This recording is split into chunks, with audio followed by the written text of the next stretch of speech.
అండి అందరికీ. ఈ వీడియో ఎంతమంది చూస్తారో నాకైతే తెలీదు.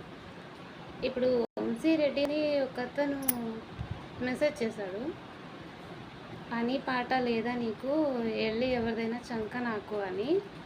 సార్, పని పాట లేక వీడియోలు చేయట్లేదు, మా హ్యాపీనెస్ కోసం మేము చేస్తున్నాం.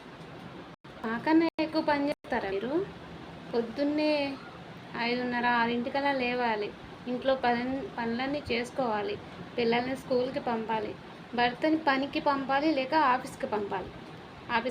నేనైతే పనికి, నా పిల్లల్ని స్కూల్కి పంపేసి ఇంకా మా ఇంట్లో పని మొత్తం పూర్తి చేసేసరికి 1 గంట, 12:30, 1 గంట, 2 అవుతుంది.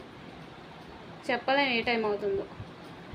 తర్వాత నేను ఫ్రెష్ అప్ అయ్యి ఇలా నా హ్యాపీనెస్ కోసం నేనేదో చేసుకుంటూ ఉంటే మీకేం రైట్ ఉందండి నన్ను అలా అనడానికి?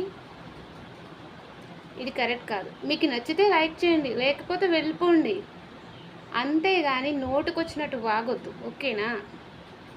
నేను కూడా మీ ఇంట్లో ఒక అమ్మ లాంటి దాన్నో లేకపోతే చెల్లి లాంటి దాన్నో అనుకోవచ్చు కదా. ఇలా నేను ఏమి బ్యాడ్గా చేయట్లేదుగా వీడియోలు. కొన్ని నా వీడియోలో ఏదైనా బ్యాడ్ ఉందంటే మీరు బ్యాడ్గా కామెంట్ చేస్తే నేను ఓకే, ఒప్పుకుంటాను. నా వీడియోస్లో ఎక్కడ బ్యాడ్ ఉందో చెప్పండి కొన్ని మీరు.